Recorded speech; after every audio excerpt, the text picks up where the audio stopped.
is an online multiplayer class-based 4v4 combat game. It was announced this past E3 that they're releasing a beta. This is the one I'm covering February 14th through the weekend. Another one coming up March 13th until the game releases later on March 24th. The beta is closed. It's on Xbox Game Pass unless you pre-order it, which you can also do on Steam. First, what is this game? It's kind of like a smaller scale Overwatch where you have melee and ranged attacks, but it's only 4v4, still with objectives. They're going with a Street Fighter type of approach, I call it, where you have these various colorful characters from around the world, and to give more personality, you have different stereotypes or themes to kind of separate them and make the game more colorful overall. Right now, the story is only alluded to if you look up each character's individual bio. You kind of find out their background and then what's going on. But the story is the future, 2057. The world governments are corrupt along with the corporations. And one of the characters, the ninja-type character, Damien, gets revenge on them and forms a group called the Bleeding Edge. And then after that, they form this underground type of battling Terminate type of thing. So this is the backdrop for the game. There'll be more in the future, I'm sure.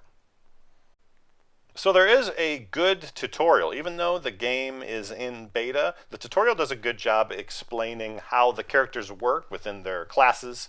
The point being to group up with other players. You do this with AI in some scenarios. And then the objectives, there's 2 of them right now. You learn those. But as you complete each one, you get a lesson complete and you get points. And these go towards later skins and then other abilities. Characters themselves, if you want to see how they operate, you can select them and then see their 3 abilities with cooldowns. They have 2 specials, and then on the left, the basic abilities. This is where there's some differences too. Along with that, kind of RPG status effects. You can attack up, defend, slow units, depending on the class that you play. And then there's a glossary, and this will show up in the minimap as you're playing a game.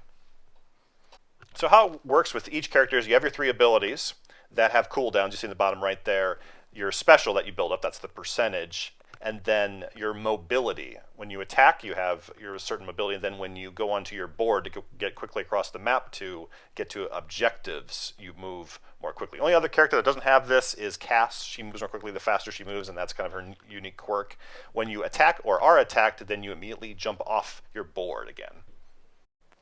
For the beta, they had 2 game modes, both objective-based. So the first one that you're seeing here is territories. In the top middle, there are 3, and they lock and unlock as the match progresses. This one I found to be weaker because it just favors defensive gameplay. Even when you have more than one open up, you're often devolves to just fighting a group. So it favors some classes more than others, and there's less strategy with this one. The second, which I had more fun with, was the Power Cell one. Also, like the tutorial with the characters, there's tutorial for both of these, so you will know what's going on. This one's a little more complicated. There's 2 phases. You collect the Power Cells, which is the first part. After they're all collected, they're scattered all across the map, so you got to kind of split up and kind of risk reward, break up from your teammates, and then you go to a location and deposit them. So the fun thing with this one is, even if you don't have the power cells, you can see in the bottom left there how many you have. I have 0 right now. You can ambush the other team's players to collect the power cells and deposit them. You are interrupted, though, while you're depositing them if you are attacked. So a lot going on here. And then finally, with the maps themselves, there are kind of neutral elements that affect both. Like there's a bomb strike you just saw right there, a train moving back and forth, and I had a lot of fun with this.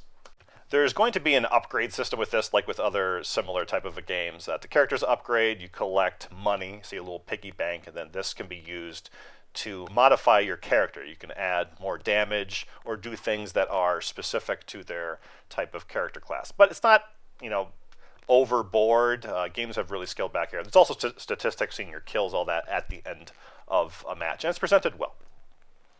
Don't worry, the only error is at the menu screen. I haven't been kicked out of a game. This happened a few times, but then I just reboot it, and then it's usually okay. So far, so good. I had a lot of fun playing it, mainly with the Power Cell game mode. The classes and the variety, even though they are broken up to those 3 groups, seems like they're fairly balanced and work together well. There will be another beta releasing March 13th through that weekend. Then it releases March 2024. This is going to be on Game Pass when it does finally release, and you can also play the beta, or otherwise if you pre-order it, you can play the second beta coming up. If you like this video, please give it a like, subscribe if you really liked it. Check this out on Game Pass when it releases if you're looking to play the second beta or the game itself, and I will. See you next time.